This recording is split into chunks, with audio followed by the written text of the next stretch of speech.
is what you guys have to say. It definitely is a whole different story. Every one of you guys here in this room, we all have a common idea and a common vision. We like when we see these slides, we're like, it's common sense not to do these things and not to believe in this way. But when you go off to college, especially when you're going off to a university or a college, people come from all over the world and all places. Not every guy's going to think the same way as you do. So you might go into a party, you might go somewhere else, and you know what's right and what's wrong.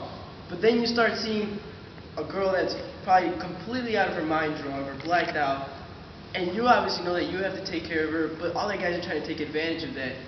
Be that guy that doesn't follow the stereotype, and don't fall into those temptations, because we are phenoms for a reason. That's because we look better, and obviously we are better than the majority of the stereotypical blacks and Latino males.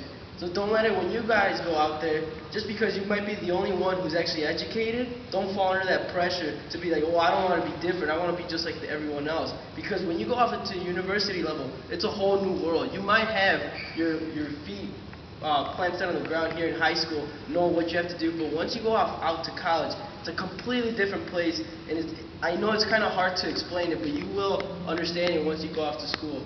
And don't forget your morals. Everything that you guys value, your faith in everything you have here, don't forget it when you go off to school.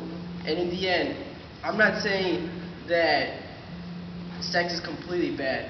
It's just, it all depends on how you envision it and basically the right person it is for. Because when you guys all get married and want to have a family, being able to offer your virginity to that girl, that goes to show that right now you guys probably don't know who you're going to marry, but that girl's alive right now, and she's somewhere out there in that world. She might not even be in this country, but when you meet her, you're going to be able to tell that you love her so much when you're here in this day, in 2012, you loved her so much that you didn't do anything to hurt yourself or her, and so that day that when you proposed to her, when you say you love her, you really did love her because you made a commitment to her before you even met her.